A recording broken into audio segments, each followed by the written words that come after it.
welcome back to Musicologist and the Nerd. I am Nick. What are you doing in that room? Wainwright, and we are here with Dr. Elizabeth Concord. In a different room doing whatever, because stay at home. Yay, stay safe. Yeah, so we're in our COVID-19 recording time, and we've evolved from our last one. Our last one, we were able to be in the same room. Now we are on the same island at least, but through the wonders of technology, able to get this. And by wonders, I mean huge headache. We just spent an hour and a half making sure this worked. Yes, we did. We could probably almost see each other. Maybe if you did a smoke signal from your house, I could see you. Yeah, we're both sort of on opposing hillsides. Yeah, exactly. I think I could do that. I'm a firefighter. I'm pretty good at getting things to burn. And then you just call yourself when the fire gets out of control. Exactly. That's called job security right there. Oh my gosh. What did I just do? I'm sorry to your wife. Okay, now Libby, this is not something I talked to you before, but I think we need to change up our theme song. I just bought a didgeridoo. Oh, no. And I think it's didgeridoo. Wait, this is your first one? Your first didgeridoo? This is my first complete one. I have one that's kind of cut in half. I've had ones made out of PVC. This one's actually wood and really pretty.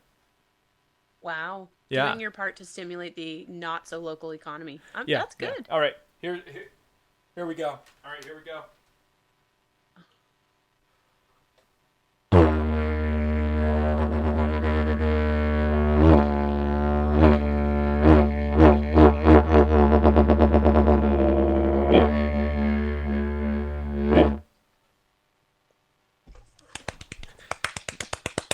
There you go. For any of you who were not awake yet or think you are having a stroke, you are not. That was Nick playing his new didgeridoo. Okay. Funny story or anecdote about that. I, as many people know, did live in Australia. That is where I learned to play the didgeridoo by this Australian bloke, by this Aboriginal bloke that owned a boomerang factory in the outback. And he taught me how to circular breathe. So that was one cool talent I got out of my time in Australia. And how long were you there, Nick? You were there quite a while, right? Just under 2 years. Yeah, that's a good while. Yeah. I was there for a month. It was pretty exciting. Yeah, I was there for 2 years. It was pretty hot. I was done. I was done by the time I left. Yeah, I think it's much nicer. We have about probably a 55, 60 degree day outside. I think that's so much beautiful. More tolerable. Yeah, much better. Yeah. Okay, so with all that distraction gone, on to the topic at hand. So this week, we were going to talk about our favorite covers of musicals. And Libby had a little bit of an issue that she didn't really have many favorite covers or really know of many at all. So True. So we changed it up a little. I happen to be a huge nerd when it comes to this stuff and basically live on YouTube playing covers all the time. So I sent her some of my favorites and then let her pick what she really enjoyed. So we're going to go through the list here, share with you our joint favorites here, and we'll go from there. Now, Libby, I'll let you choose. Do you want to go from 10 to 1 or 1 through 10? Well, I know that you like to go from 10 to 1, so we could definitely go that way. Yeah, we gotta end with a bang, right? Yeah, we should. We should definitely end with a bang. Well, I think, folks, just a spoiler here. No matter which way we go, we're gonna begin and end with Hamilton. So it's just how it's gonna happen. So it's just pretty much that's the way with us.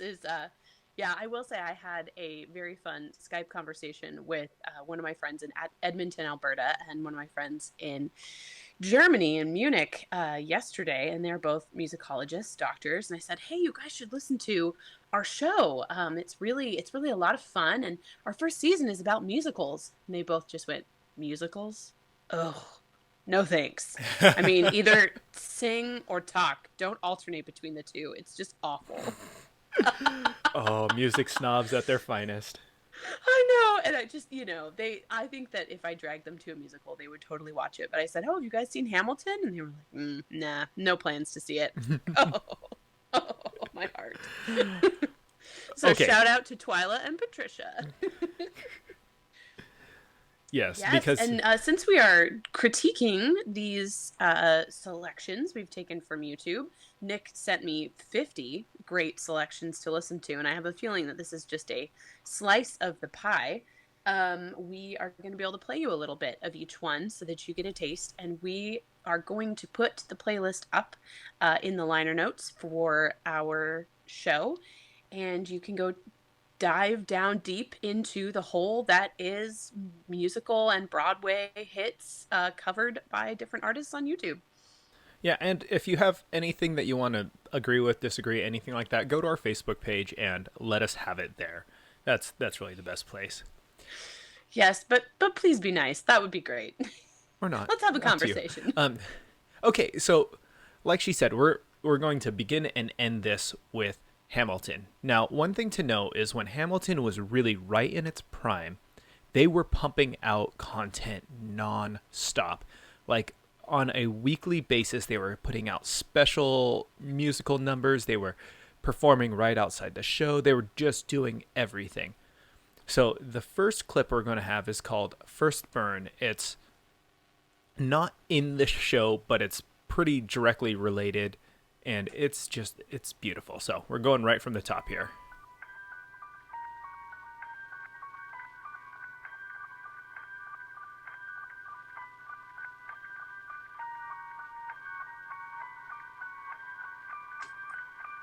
I saved every letter you wrote me. From the moment I saw you, I knew you were mine. You said you were mine. I thought you were mine. Do you know what Angelica said when I told her what you'd done? She said, "You have married an Icarus. He has flown too close to the sun. Don't take another step in my direction. I can't be trusted around you. Don't think you can talk your way into my arms, into my arms. I'm burning the letters you wrote me.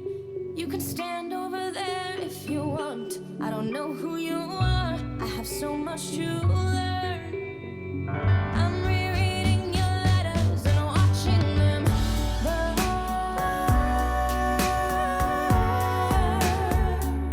I'm watching them burn.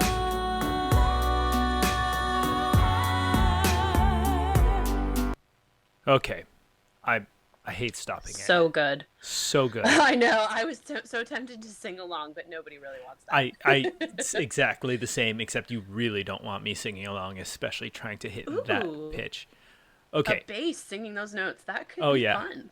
Oh yeah. No, it would just be awful, but I was ready for it. Now, Oh man. I'm going to say from the very first second, the real simple introduction there, and then when you're watching the music video, it's Alex Lacamoire on the piano. Alex Lacamoire was not anybody I had ever heard of until Hamilton happened, and then all of a sudden I realized he is everywhere on Broadway. He isn't British, is he? I don't think so, but as you're Well, talking, I will look. the reason I ask is because we have discovered it seems to be true that when you're watching British dramas, there are only 6 actors and they appear in everything. That's just the way it works. Yeah, no, he's definitely American. Okay, well, maybe he's just the American pianist. Yeah, that's it. He's just the American pianist. But yeah, he's all over Broadway. He's incredibly talented, and he was a huge part of what made Hamilton Hamilton. Yeah, I loved this song. I loved the version that I've watched has of Hamilton has Philippa Sue. I'm not sure how you say her last name. I just think that she sings like she's having her heart ripped out through her throat. And I mean, as awful as that sounds, it's she's putting every ounce of her being into the singing. And these women that are singing, I think it's Ari Afsar, Julia Harriman, Lexi Lawson, Rachel or Raquel and Go, and Shobha Narayan, probably murdered all those names. Sorry, lovely ladies. All of them at various points played Eliza in either US or UK productions. That's interesting. I did not know that. You didn't know that? I knew, Oh my gosh. Well, I was looking at up least why. some of them did, but I didn't know all of them did. Yeah, I looked up why did he pick these particular women? It just seemed weird to me to, I mean, did he decide I want to have 5 women do it and that's how my harmony is going to work? Or was he like, these are all friends of mine? And then I looked, I thought, oh, they're all from different productions of Hamilton. And this song, if it doesn't make the hair stand up on the back of your neck, what is wrong with you? Right. Oh my gosh. Just, yeah, they all have such different voices and they blend them so well together. Yeah, breathtaking. If really, really good. If really you haven't good. heard it before this, I'm sorry, because now you're just going to be playing it on repeat and repeat over and over and over again. Yeah, no, I definitely had a very hard time choosing which were my favorite songs. And Nick did actually send me 3 versions of Burn. So there was first Burn, which you just listened to. Then there was Burn by the group Musicality, which is a great group from Chicago of young adult artists. And that was fantastic. And then the third one was by Evan Holland. Yeah, I think that's how you pronounce her name. Evan Hollins. Hollins, thank you. Evan Hollins, which I thought was good, but she has a beautiful voice, but I don't think that even though she was really working the facial muscles and putting a lot of expression into her face, I didn't really think the expression transferred to her voice. But I thought they were all really good. So if you really like this song, go out and look for the Musicality version and the Evan Hollins version as well. Okay, now, that was number 10. That was the 10th favorite. So just imagine where it's going to go from here. Only gets better. Right? Okay, so the next one we're going into is Roger and Hammerstein they have their Broadway stuff they release, and Jeremy Jordan, who is an actor. I didn't even know of him as a singer. Actually, I didn't know of him very much at all. But he has a killer voice, and he does some really crazy stuff. So him and Laura Onsness, I believe. Probably misspelled. We're going to butcher everyone's names. Just know that we love you. You're amazing artists, and your name is written down somewhere, and somebody can find you, but Absolutely. We cannot say it. So this one's The Next 10 Minutes Ago.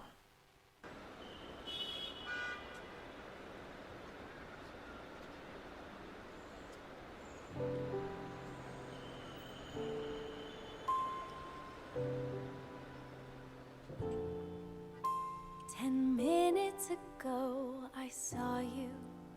I looked up when you came through the door. My head started reeling. You gave me the feeling the room had no ceiling or floor. 10 minutes ago I met you, and we murmured our how do you do's. I wanted to ring out the bells and fling out my arms and to sing out the news. I have found him, he's an angel with the dust of the stars in his eyes. We are dancing, we are flying, and he's taking me back to the sky. Will you share your life with me for the next 10 minutes? For the next 10 minutes, we can handle that. We could watch the waves, we could watch the sky, or just sit and wait as the time ticks by. And if we make it till then, can I ask you again for another 10 minutes ago I saw you. And if you in turn agree to the next 10 minutes and the next 10 minutes till the morning Okay, cutting it off there. Oh, it's so good. It does continue to build, and Jeremy Jordan has this beautifully smooth voice.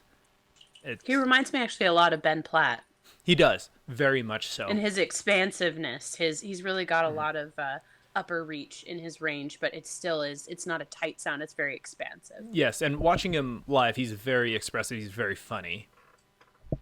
Now, one thing, as much as I love this song, watching the music video is really funny because they don't look like they're singing. They look like they're having a light conversation with each other, and then there's this full sound coming out. So, Well, don't you know, everybody who does any type of Broadway thing just sits there casually and then sings top volume at their buddy. yeah, on that's stage.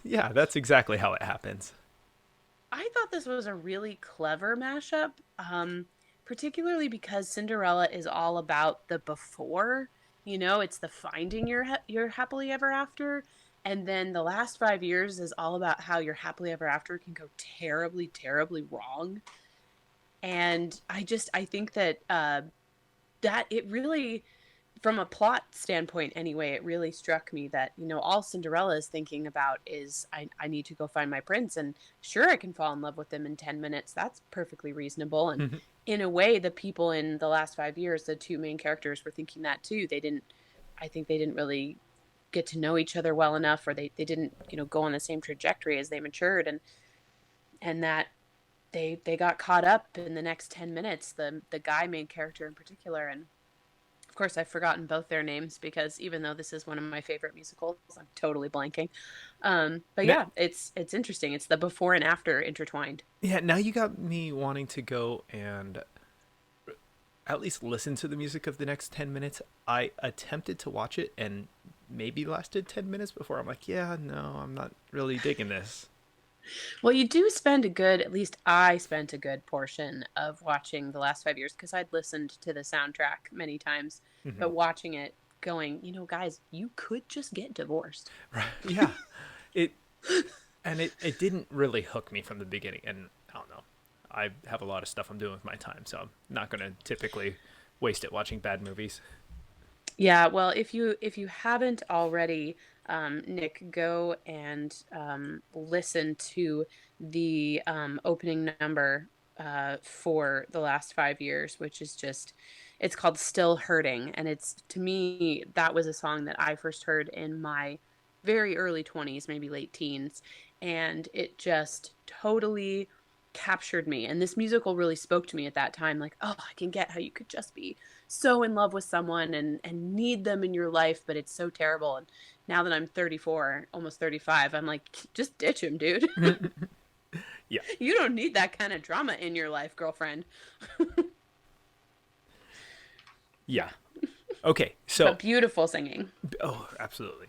Okay, so we're going to move on, and we're going to go to something that's very much less professional, or at least not professional Broadway. So there's a musician named Kurt Hugo Schneider, very popular on YouTube, and he does lots and lots of covers. But he also is pretty good about getting really good, sometimes professional singers in there, sometimes just friends of his that are also really good.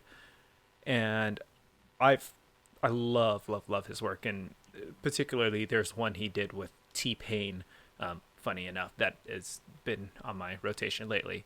But since we're at musical covers, we're going to one that he did of the movie musical Hercules, and it's Go the Distance. So it's Kurt Hugo Schneider and Sean Hook.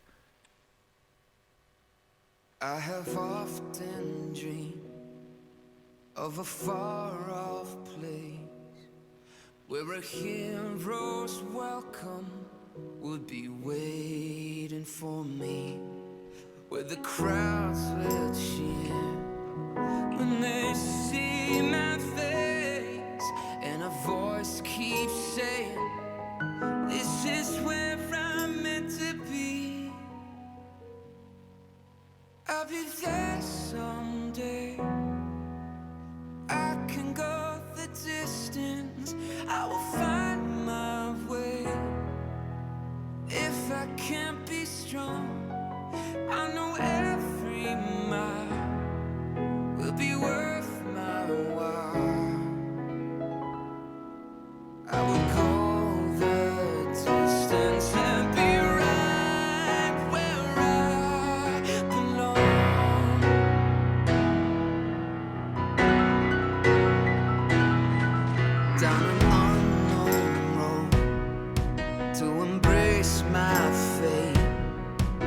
that road may wander, it will lead me to you.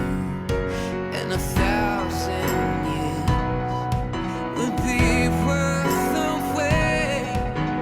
It might take a lifetime, but somehow I see it through, and I won't look back.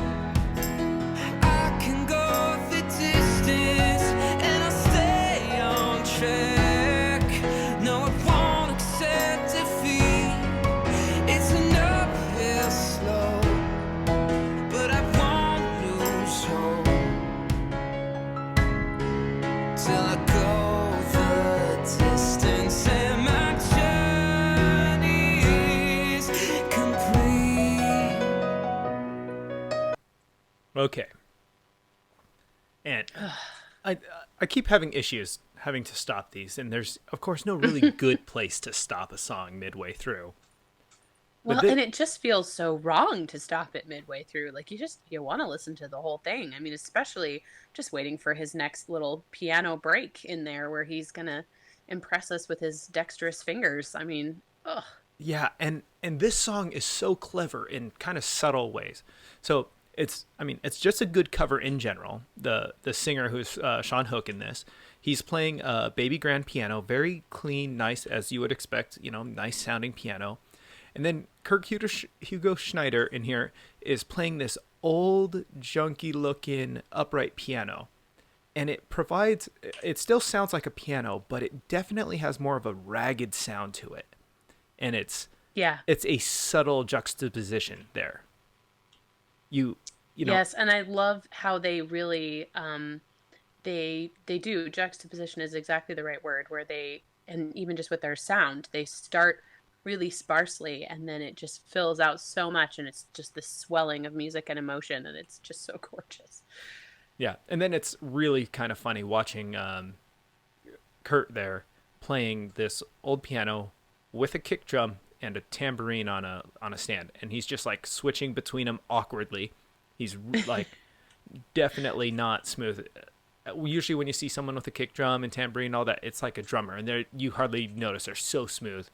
But he's just switching back and like pounding on that kick drums like in the most awkward manner I have ever seen. But it sounds good. It does. He just wanted to be Dick Van Dyke from Mary Poppins. That's all. Yeah, exactly. He just is inserting a piano instead of an accordion. It's fine. Perfect. Yeah.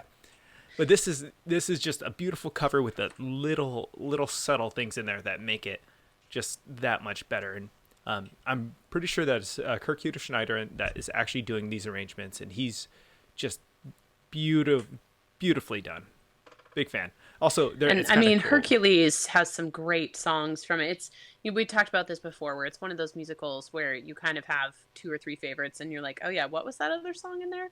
But this is one of those songs that just, for me, whenever I hear this song, I always feel inspired, and this version of it makes me kind of want to cry a little bit. Like they could be talking about anything, inspiring you in anything in life. Yeah, pretty much. All right, Libby, you can do it. Go the distance. I'm gonna do it. Actually, I did listen to the Hercules soundtrack a good bit during the last couple of years of my 8 years of working on a PhD. There are a few songs where I have, every time I hear them, I think, okay, I can write one more chapter. It's gonna be okay. You can do it. Yes. I got this. I will be a doctor. And you did. You succeeded. And I did. Okay, so beyond, once we've gone the distance, we are going to the fabulous Idina Menzel. Now. Yay! So Idina Menzel, one of those powerhouses on Broadway, probably best known for her part in Wicked. Just belted out, and for good reason. She's definitely in here. So this is a live performance of her singing Tomorrow.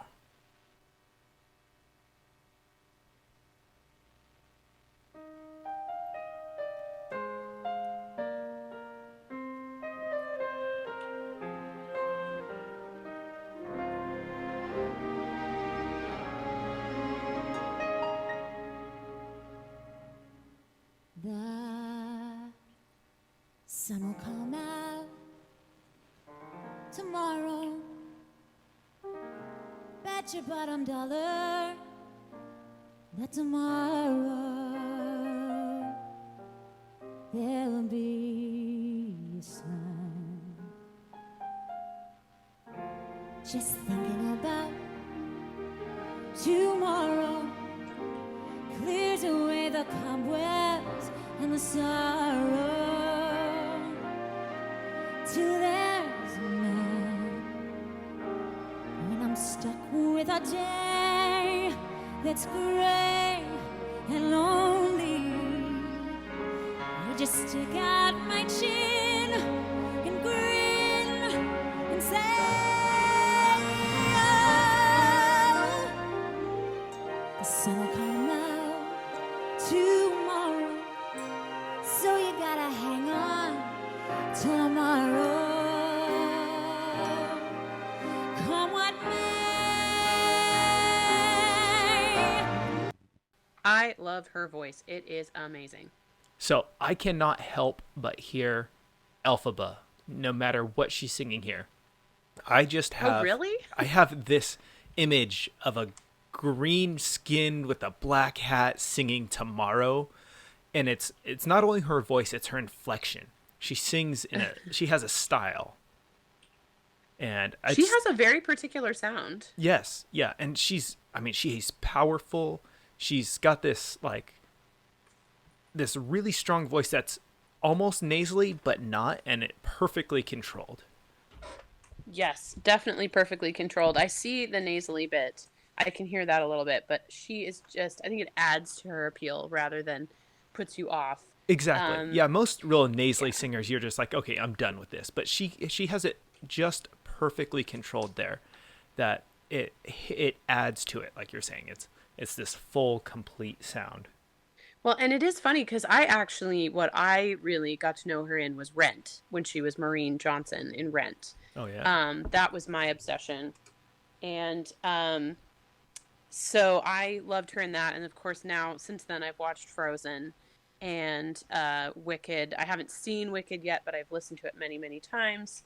And yes, I think this started me on a rabbit hole, Nick. I don't know if I told you that. This particular song you sent me. I did not know that this was this got you going. I listened to most of this concert. Because it was just, she's singing in what's called Barefoot at the Symphony. It's in Kitchener-Waterloo, which, for those of you that don't know, is in Ontario. One of my former office mates and friends, Ivana, lives there. And it was conducted by Marvin Hamlish, who unfortunately died in 2012, but was just this amazing conductor. And so I also watched her performing Defying Gravity at this concert and was just blown away by what she was doing. Also, there is a very furry cat rubbing all over my microphone, so I apologize for any funny noises.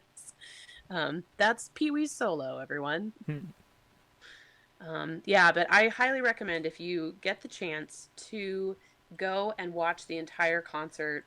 The beginning of the song that we just listened to, Tomorrow, doesn't necessarily grab you, but by the time she gets to the end, there's something in her performance that almost reminds me of what Ella Fitzgerald was able to do with scatting and jazz, where she could take a melody that you thought you knew and turn it inside out and put it back again and have you going, wow, I've never heard anything like that. And this one, it just really captivated me. Agreed. Okay, so we talked about how she's best known for Wicked, or at least to me, how this invokes images of Wicked. So now let's go to a song from Wicked. Yay! So this is from a series called Out of Oz, and it's a bunch of different singers singing songs from Wicked, not in the way they were performed, generally not by the singers, but some of them were. So this one is No Good Deed, which is one that's, I believe Idina Menzel is the one who originally sings it, but this time it's sang by Jennifer Nettles. And if you don't know, Jennifer Nettles is a fabulous country singer. She's one part of the duet that's Sugarland, and just has a very good but very country voice. So let's go with this one. This is number 6.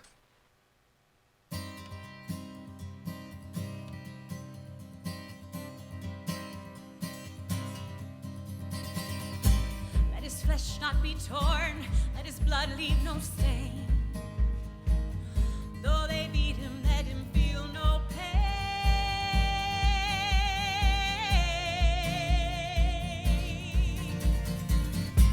Let his bones never break, and however they try to destroy him, let him never die.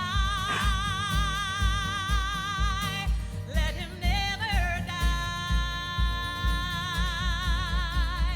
No good deed goes unpunished. No act of charity goes unresented. No good deed goes unpunished. No good deed will I be doing from now on. That's my new creed. My road of good intentions led where such roads always lead. No good deed goes unpunished. Okay, and with that note, we're gonna take it. That's the best break I could find on this one. But Isn't it? I think that's amazing. With the background that they have, the kind of folksy background in there, you expect them to be singing the Rocky Road to Dublin. You don't expect it to be a song from a Broadway musical. and I am just fascinated. So Sugarland is a beautiful group. They sing some really good songs, and she sounds super country. But Yes. she is putting her heart and soul into this Broadway music, and she is singing it like a Broadway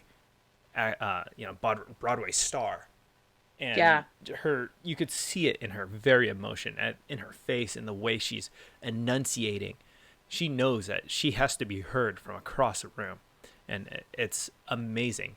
The funny thing is that the whole background music, the band, is a lot more country than she is in this song. Yeah, I would say so, but I also think that she stays very true to herself, her own style of singing. Have you listened to her song, Sugarland song, Why Don't You Stay? Oh yeah. Yeah, I love that song.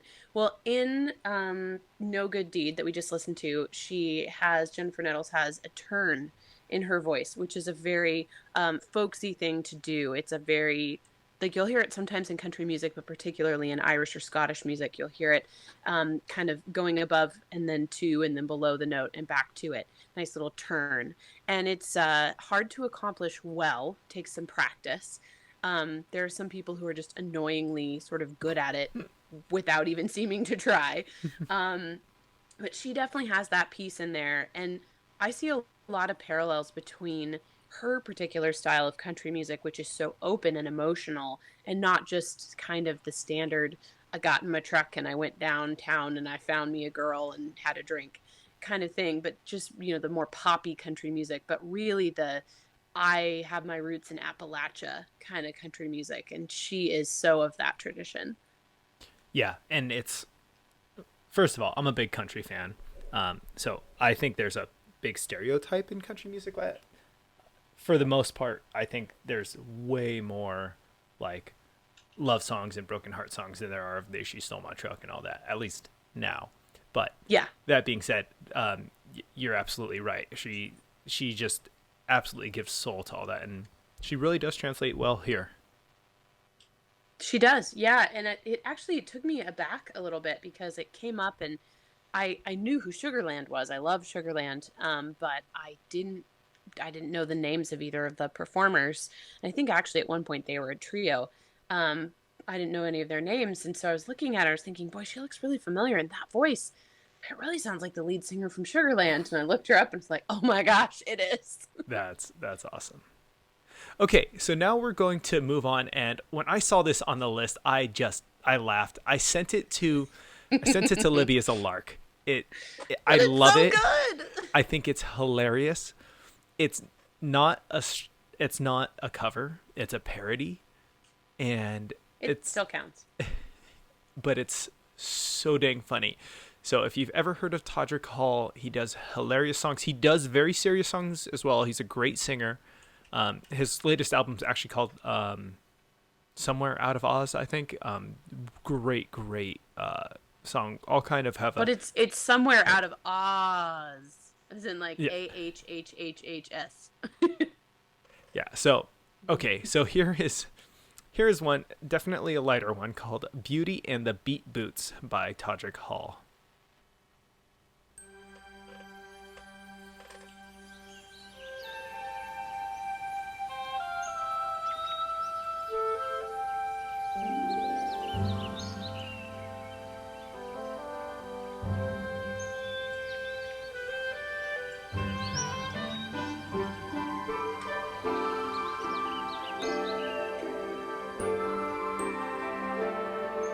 Little town, it's a quiet village.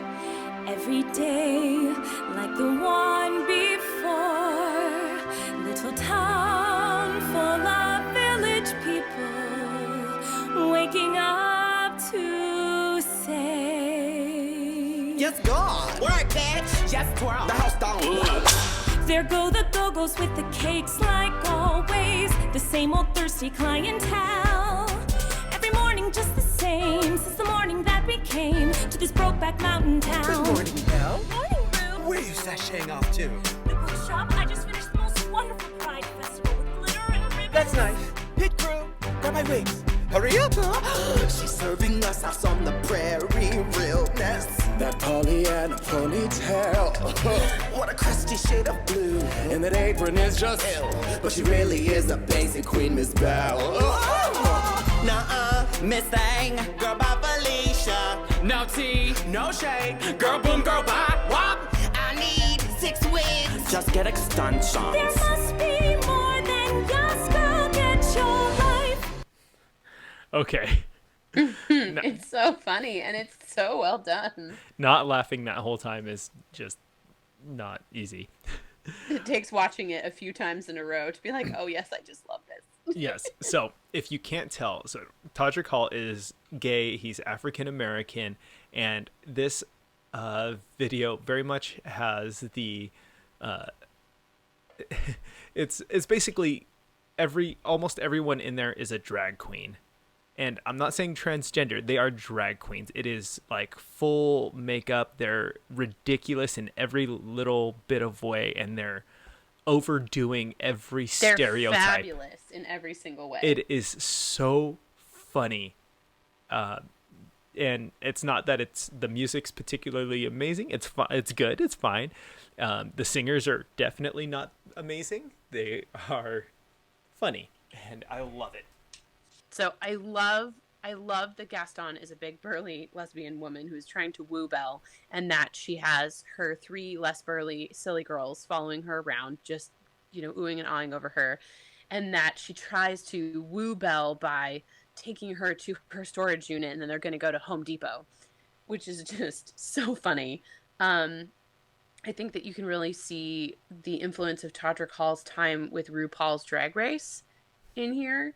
And that I think it's great that Todrick Hall played Lola in Kinky Boots for it looks like 1 season, possibly 2, and Billy Flynn in Chicago. Big, flashy, full of energy roles. That just, this piece is wonderful, and I think really has that type of energy. Absolutely. Okay. Now, we said that we were beginning and ending with Hamilton. What we didn't mention is that we're also throwing it in the middle as well. We just like a sprinkling of Hamilton on everything. Yeah, and I admit it took over the world. It was a little overbearing at times, but there was so much good music that came out of this. So, right now we're going into 2 of my favorite musical things combined, Hamilton and Sarah Bareilles. And this is Sarah Bareilles singing a version of Dear Theodosia, which is just a heartbreaking, beautifully done song. And Sarah Bareilles just nails it. So, onward. Number 4, Theodosia reprise. Dear Theodosia, how to say to you, Sometime last night, your mother breathed your name, and like a flame that flickers out too soon, she died. She's gone.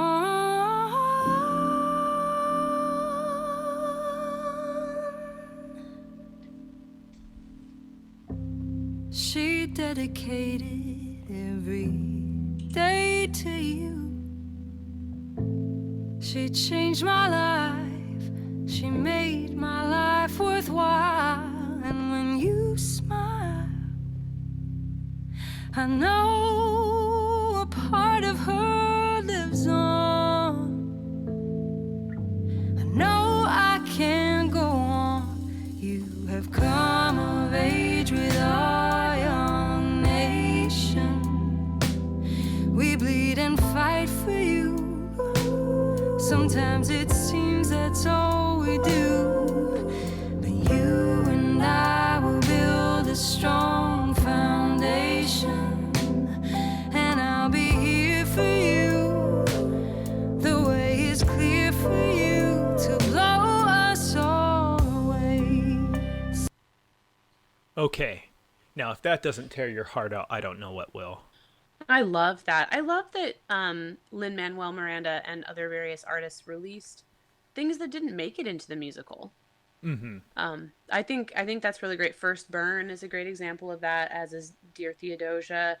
No, Dear Theodosia was definitely in the musical. Well, it was, but this reprise was not. Yes. Now, yeah, they didn't show this part of Aaron Burr. I remember when I was reading the book Hamilton, I remember thinking, God, it's so sad that, he only got 15 years with his wife, something like that, before she died. I mean, it seems like a long time, but really it isn't. No, and I will say, though, as much as I love this song, Leslie Odom Jr. singing Dear Theodosia will rip your heart out every single time. Yep. Don't care who you are. Well, and I thought that Sarah Bareilles was the perfect person to do a cover of him singing Dear Theodosia, because they both have a very, she has a rich enough set of lower tones to her voice to really work with that higher tenor part. But then they also are both so light in their high range and have that kind of jazz sound to them that it just really works. When I saw this one on the list, this was probably number 48 or 45 or something that Nick sent me. And I turned this one on and I was just like, oh my gosh, he's got to know this is going to be high on the list. Yeah, pretty much. And interesting how you say about that very jazzy feel, because Sarah Bareilles definitely sings some very jazzy songs. Leslie Odom Jr. actually has a jazz band as well. So that's very much as part of their style there. And I love the simplicity in this. Sarah Bareilles has a voice that can carry a song. She has that full lower register, like you were saying. So it was just her and that electric organ, and that's half the song right there. And then it starts to fill in a little bit more, but it really doesn't need it. Honestly, I could have stopped it after the first 15 seconds. She belts out one long word, and then it's like, okay, that's it. That you won me over. Yeah. You've been captured. Yeah. Well, I wish that I had heard this song before we went to her concert, because then we could have stood, maybe made our way down to the edge of the stage and been like, play the Dear Theodosia reprise, please, please, please. Yeah, I don't know if that would have worked. That concert had a more upbeat theme than this song.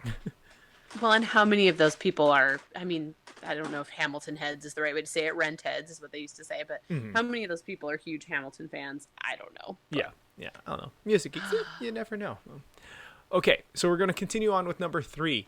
Now we're going to depart from Hamilton, but just for a second. So we're going to move on. We never like to stay away for very long. Of course not. So we're going on to The Greatest Showman. Now this is one that hasn't made it to the stage yet, but they are definitely talking about it. And if you haven't seen it, it's a really good movie musical. Hugh Jackman does just an amazing job singing, great cast. And this is a group called Musicologist that is singing their cover of From Now On.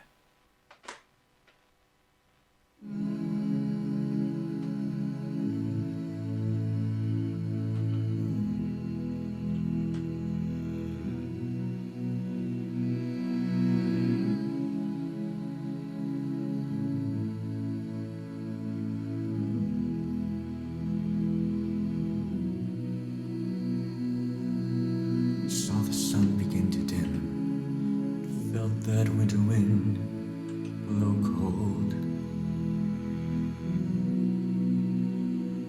and learns who was there for him, with the glitter fades and the walls won't hold.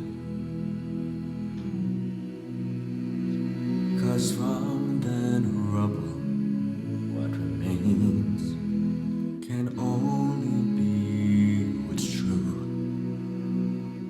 If all was lost, there's more I gained, 'cause it led me back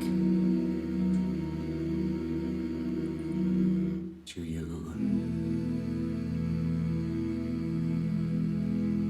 From now on, these eyes will not be blinded by the light. From now on, what's waiting till tomorrow starts tonight.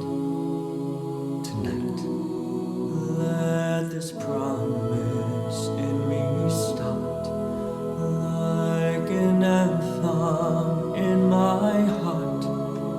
From now on, from now on. Okay. So, Musicality is such a great group for many reasons, but the big one is that it's full of amazing, talented singers, and they're always looking for more. It's a group that's rotating, and they just produce this beautiful sound, full, perfect sound. They do. I would pay a large sum of money to be standing in the chapel that they are recording in while they sing this song. Yeah, and It's fantastic. and it has this live sound to it. It doesn't sound like a studio. You hear like these deep tones coming from that room. I don't know if anyone listening has ever gotten the opportunity to be in 100-plus-year-old chapel, church, cathedral while singing like this is going on. I was lucky enough to go to a Gregorian chant concert for Easter in Notre Dame one year, which was amazing, particularly since it's been so damaged by fire.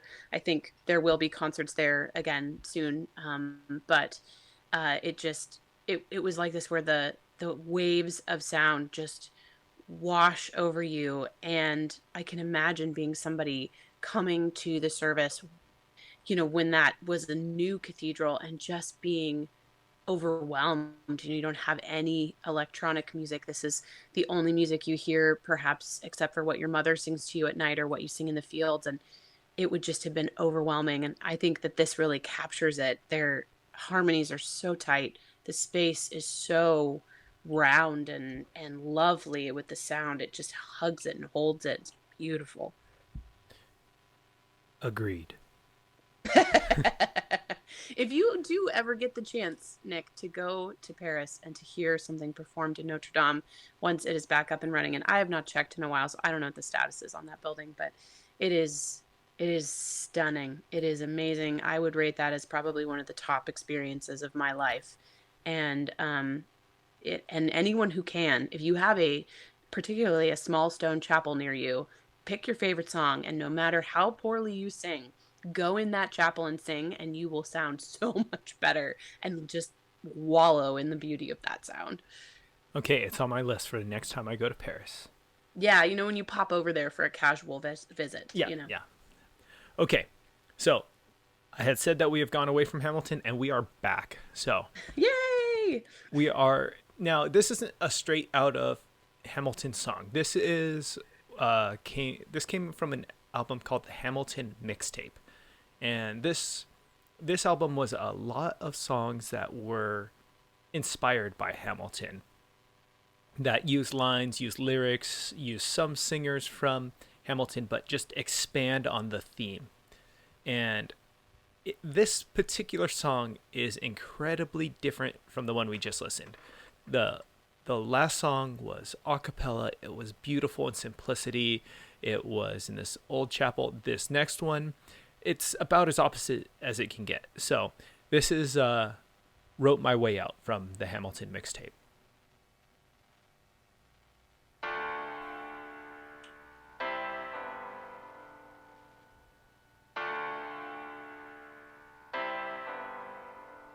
I wrote my way out. When the world turned its back on me, I was up against the wall.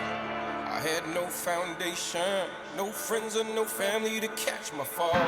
Running on empty, was nothing left in me but doubt. I picked up a pen and I wrote my way out. I picked up the pen like Hamilton, street analyst. Now I write words that try to channel them. No political power, just lyrical power. Sitting on a crate on the corner, sipping for hours. Scheming on a come up, from evening to sun up. My man awaiting trial, misdemeanors were younger. Courtroom prejudice, insufficient evidence. Jailhouse lawyers, these images still relevant. Flickering light inside my project hall. Sickening, the mice crawl all night long. In 87 Reagan is the many pages I've written on. Writing songs about rights and wrongs and Bell's bonds. Master bedroom, bigger than the crib that I was raised at. I'm the architect like I wrote the code, the Waze app. I'm driven. Black Elohim from the streets of Queens. The definition of what it was written means. Know what I mean? I wrote my way out. When the world turned its back on me, I was up against the wall. I had no foundation, no friends and no family to catch my fall.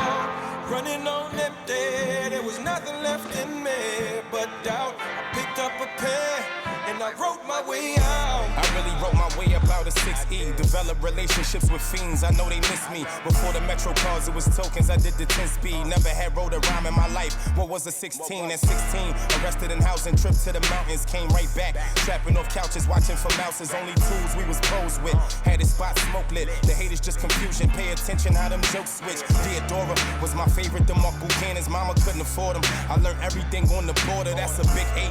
Clico parties with private dancers with no mixtape. Bumblebee tuna, now we could get steak. I persevered. Composition, I kept it close. Competition near. I'm a Spartan without the spear. 300 rhymes, it was written before I wrote it. Opportunity knocking, might miss it. That window closing. Okay, so this one's Very different. Very different, and another one to stop kind of midway. There's not a lot of great breaks. I could have probably stopped a little earlier between artists, but I really wanted to show how this song used different hip-hop artists to convey the same message. So if you haven't seen Hamilton or heard the music, a big part of what in his Alexander Hamilton's upbringing is how he basically wrote his way out of poverty in the Caribbean. He composed an essay about surviving a hurricane, and it became so popular that people started supporting him and then financially supported him to move on to the U.S. And it was a big turning point for him. And in this song, it's amazing how these different hip-hop artists then take the same concept about how they wrote their way out of poverty. And they're telling their own stories. They're not trying to knock off anyone else's. They're just telling their own stories, but using the same theme. Yeah, I loved Lin-Manuel Miranda when he gets his chance to tell his story, and he talks about being beaten up because he, preferred to write and, do those kind of things, but he kept doing it anyway. And look at him now, his writing really did get him out. His favorite line, my favorite line of his, is when he says, "Running out of time like I'm Jonathan Larson's rent check." He's so clever. And I kind of wonder, actually, because Rent probably would have become a big deal during very formative years for him. And I wonder if he could have seen that and thought, oh, I can do that. I can do that. I can make that happen. That's, very, very good question there. Now, this is very different than almost everything else on our list. And I think if anything, this is going to show you that not only are we nerds, not only do we enjoy music, but we are well-rounded musical nerds. That's right. Yes. I almost put on here "Immigrants, We Get the Job Done." That one I had heard many times before. I'd never heard "Wrote My Way Out," but I found myself humming the chorus to this song all week. Yeah, to roll my way out. It's amazing. Even though we are focusing heavily on musicals now, even though you've studied like classical for your, dissertation and all this stuff, we both really enjoy a big variety of music. And actually hip hop has been kind of my music lately. I'll go on to that at the end, but this scratches a really good itch. And not only is it, Hamilton related, not only is it hip hop, but it's just done so well. It's good hip hop. It's good music. And that's the big thing. Agreed. Okay. So we're finally on to our number one song. Number one. Okay. And as we said, we are ending again with Hamilton, but it's not just Hamilton. This is Lin-Manuel Miranda, who, of course, was the writer of Hamilton, and Ben Platt, who starred in Dear Evan Hansen. Dear Evan Hansen. Yes, and this is a mashup with both of them singing. It's called Found Tonight, and we'll go from there. We may not yet have reached our glory, but I will gladly join the fight. And when our children tell their story, they'll tell the story of tonight. They'll tell the story of tonight.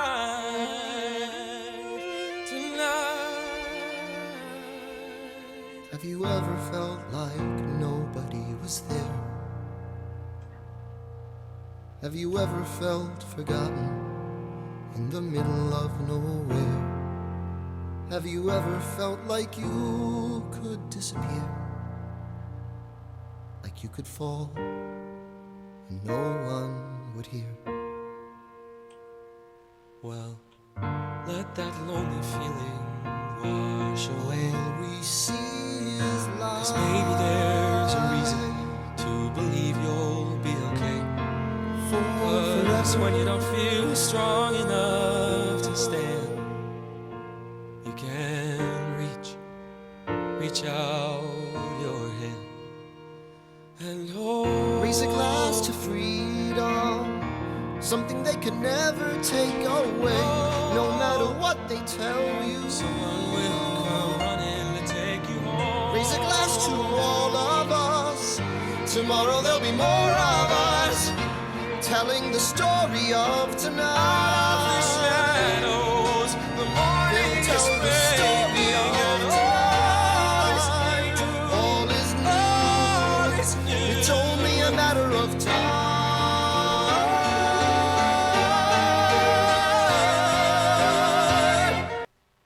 Okay. Okay. Where to Long, begin? satisfied sigh. Yes. Okay. Beautiful, beautiful, beautiful. Both Lin-Manuel Miranda and Ben Platt just will knock you on your asses individually. Then Ben Platt starts Together? that song. Holy crap. And then, on top of it, they're singing each other's parts, at least at the beginning there. They're singing to each other their parts from their respective musicals. And just blowing it away. This was my first exposure to Hamilton. Did I tell you that? I did not know that. Yeah, I was driving with Amy and Brandon was like, "Hey, you should listen to this song. Like it's really great." And he turned it on. And I just sat in the back seat. I was so glad it was pitch black because I just sobbed all the way through the whole song. I was like, "This is amazing." And and then after that I was like, "Hey, Nick, do you wanna watch Hamilton? Like we should I've never seen Hamilton. We should watch Hamilton." I love this song though. It really, on my piece of paper I have here, I have 6 stars next to it. This was a clear contender and one of the only ones on Nick's list that I had actually heard before. And it was written in response to the Parkland shooting and raised money for gun control. I had heard too that it was at least one of its performances was supposed to be in support of AIDS and gay rights, but I couldn't find that on the internet anywhere. But I remember when it came out that there was at least one performance that where it was dedicated to that those causes as well. Just, yeah. So I don't know exactly all the history behind it. It doesn't change anything. Like you said, you knew about that. The first thing you ever heard of Hamilton was this song, and it just made you sob. I can't say it made me sob, but damn near close every time. I love it. It's so gorgeous. And this, found in Dear Evan Hansen is amazing. What I was a tiny bit disappointed with was actually going and listening to which chunks of Hamilton they fit into this, because in Hamilton I find it disappointing after listening to the amazingness that is this song. It's still really good. It's just not found tonight. I mean, yeah, well, it's amazing. It's as beautiful as it is. It doesn't actually really tell the stories that either of those songs does. It's just Whereas the last song that we listened to, "Wrote My Way Out," those are they're really amazing, plot driven, history dense songs, which is something that I didn't make up, as said by Constance Grady in a Vox article, which I thought was amazing. This is more of like a little fun ditty that's stuck in there tonight as more, like it shows him partying with his friends throughout his life. It's not like anything revolutionary. Yeah, it's a beautiful piece of music. Is like, oh. Yeah. It's a beautiful piece of music is what it is. It's most often many songs from musicals are moving the story forward, as musicals do. This one, it wouldn't actually fit in a musical very well, but man, you gotta love it. Oh, so beautiful. That's our number one, but I have a couple of things to add to Nick's list. It was so hard not to go down rabbit holes, Nick. I mean, crazy hard. When you watch the video and below it has 6 other things, that are like, you should watch this. If you like this, try this. Mm-hmm. And it was so hard not to go off on everything. And some of the things on Nick's list that I didn't end up choosing in my top favorites were a bunch of just stunning pieces from different groups at BYU, from Dear Evan Hansen and The Lion King. And those didn't get on my list, as well as pretty much anything by Peter Hollins. His repertoire is huge. What he does, everything from songs from The Hobbit to Disney songs. He has amazing things. He is not my favorite singer, honestly, not my favorite performer, but I think that he has an amazing voice and is well worth tracking down, particularly if you are a Disney fan.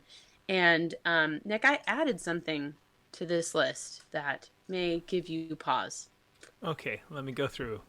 You got to tell me, what am I missing here? See if you can find it. It's right near the bottom.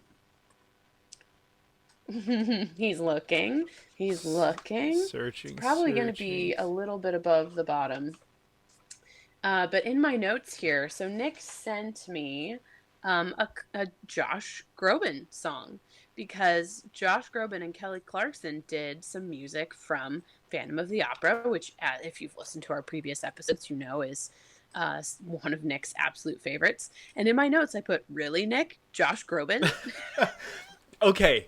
So let me clarify. I love the way Josh Groban sings. I love his voice, and I wish I could sing like him. There is one particular song where I don't think he sings it as well as another version. That's all. I would take your 1 and raise you 2 from the same show. Okay, so I take it we're going back to Beauty and the Beast there. Oh yes, I believe I added Evermore, and I know I added If I Can't Love Her. And when I was listening to these, I was like, oh, Nick doesn't know what he's talking about. Like, Josh Groban is amazing. And so I listened to, so for those of you who don't know, when Beauty and the Beast transitioned from being a Disney movie to a staged musical, they felt like Beast didn't have enough character development. Like, he just was kind of a passive character. And so Alan Menken wrote If I Can't Love Her for Beast to sing, which is this song about what's wrong with me, why I'm so much of a beast that I can't love this perfect person who is here, who's so kind, and I don't have this human emotion anymore. And then when they made the newest movie with Emma Watson, they replaced it with this song Evermore, which is one of Nick's absolute favorite songs from that movie. I don't want to overstate the level of favoritism. I don't know. No, you're pretty spot on there. I would say also it's probably a song that is fairly close to your range, and that tends to cement things in your heart a little bit more. Definitely. In my personal experience. So Evermore replaced If I Can't Love Her in the movie. I personally don't really like Evermore. It doesn't speak to me, but I adore If I Can't Love Her. And again, if you've listened to our past podcast, you know that I was in the pit for our local production of Beauty and the Beast. And I spent every night, all I could see on the stage was the Beast's tower. And I spent every night watching Andy Urbach, our local actor who played the Beast, sing this song. And I just loved it. And I had the best timpani rolls in that song. Like the best. I mean, I can't even tell you. And we spent so much time trying to bring them out because, of course, tiny little pit, mini orchestra. I'm doing it on a keyboard, hard to bring out. But when I listened to the Josh Groban version, his arranger completely leaves out percussion until the end. And then they bring in this march beat. Like a snare drum with a march beat. And I was like, oh, you are so close to getting deleted, sir. I mean, who ends a song like that about a broken heart with a march? Just rude. And they cut out all the timpani. Okay, yeah, I will say I haven't heard it yet, but as soon as we're done recording here, that's the next song going on because I have to know, and I know we don't have enough time right now, but I am glad that you agree with me really. on one thing. Josh Groban's a great singer, but not as good as he could be. No, I just don't think that he has the vocal depth for Beast. I almost think the Beast's part needs to be a baritone, or you're just missing some of the depth of tone. I can completely agree with that. Yeah, he really is a great singer. He just is not that character. Yep. Well, the other things that were on this list that I missed out on, there's some Lindsey Sterling, some covers of Into the Woods and Les Mis on her violin, which were really great. I didn't pick anything from Les Mis, but there's some good ones on here. I also liked the version of the Schuyler Sisters from Hamilton by working with lemons. It kind of sounded, the way they did it, it kind of sounded like the opening of Fresh Prince of Bel-Air. But I felt like, how cool is it that three sisters could sing so well, especially the youngest one, holy cow, and do this song. I felt like whoever did the mixing for them didn't do real well in the crowd sections, but I thought that the three sisters were really amazing. We probably should wrap it up, but I would highly recommend that you go check out this playlist that Nick created. This is just the tip of the iceberg. There will be more, I'm sure, eventually. Absolutely.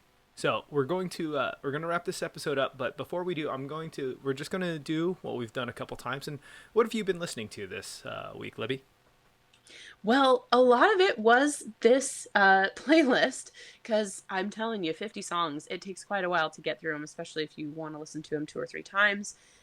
This really got me through my work day, and working from home, there are lots of technical issues, and I don't deal well with technical issues. So it was really great to be able to belt these out while my computer was melting down. Also, I recently, for the very first time, do not shame me, watched Moana. Oh, okay, I can't shame you. I can't shame you. You can't shame me. I said no shaming. You just can't do it. But I have been listening to Moana on repeat, and my husband Nate has been home this week because they're taking precautions and doing A team, B team 7 days apart so that people hopefully will not get sick. And so he's been playing his video game and listening to me sing along to Moana over and over and over and over. and over. Okay, so quick note on that. My favorite song in the whole movie is about 30 seconds long. It's right at the very end where she realizes who Tafini is and all this, and it's just that heartbreaking little aside there. Only 30 seconds long, and I'll play it over and over and over again because it just melts me. That spot makes me cry. And then also when her grandmother, who has died, comes back to her on the boat and reminds her who she is and why she's on this great quest. Every single time I cry. I just sit here at my desk and I cry, and I just hope that nobody from my work calls me. It's fine. It's okay. Moana, you wouldn't understand. Don't worry about it. What have you been listening to this week, Nick? I'm going to say my music's been very different than yours this week. So I've been listening to a bit of hip hop, just kind of randomly. A lot of it with more of a Latin feel. And now I will tell you, I'm not a big hip hop person. I like good music, either. But this playlist I just kind of came across has just got me hooked all week. It's just got a really good beat. A lot of it's a little more Latin influence. It's just keeping me going. I've had a lot of energy. I've been trying to get back into running, and like this is just this high energy stuff that's keeping me kind of just going with my pace this week. So that is a big part of what I've been listening to. And for those that listened to our last podcast, I told you I was trying to compose a song. Well, I've finished, I think, the composition. I'm so excited to hear that. Can I interrupt you for 1 second before we go to your song? Yes. I wanted to recommend that everybody go out there and watch John Krasinski's Some Good News, particularly episode 2 for Hamilton fans. That is all. Absolutely agreed. Okay, onward, back to composition. So this song is not in any way an amazing song musically. It's a fun song, and it uses the most random mix of instruments. So I'm currently in the process of trying to record it, and my process to actually make the song was weird because I started by picking up a hand drum, and I was doing a beat, and I wanted to try something else, so I recorded it, and then I added another drum, and I just started building and building and building, and then I finally came up with a melody. Then I started writing it all down, and I started from what I had, and I kind of completely changed it all up. So now I need to go back and re-record all the parts because the original parts I recorded no longer sound like what I've written. So it's going to be an interesting combination here. I'm going through it, and I'm playing all of it myself except the bass guitar, because it turns out I am very much not talented enough to play this song as fast as I've written it. So that's been my big challenge the last several weeks. So someday when it's finished being recorded and my friend Gilbert is awesome in helping me record that bass part, we will actually show it here, hopefully. Yeah, I think that would be so great. And I think it's really fun. I think it's the perfect way to record music right now during this time where you couldn't get together with a band of your friends, even if you wanted to. And I think it's really cool that you've taken the ingenuity to do that. Nick has been encouraging me to try to learn a new instrument, which I'm an instrumental music education major, so that's my forte. But right now I have an interesting injury that prevents me from playing any wind instruments. And so I've been trying to think of what I could learn, what new thing I could do to do something too. But Nick has been so inspiring. He's been sending me bits of his song as he's been composing, and it's really cool. Nick, I forget, did I tell you about Finale? I don't think so. Okay, go look up Finale. Okay. Okay. It should help you write your stuff down. Okay. Thank you. Now, Libby, Pro tip. Now, with your challenge, this is something that we haven't talked about before, but with your interesting difficulty in playing wind instruments, I do have an instrument for you to try. And I'm so excited. Which of your many stringed instruments is it? It is one that I've never knew much about until I bought it. And I never knew much about the style of music it used until after I did some research trying to figure out how to play it.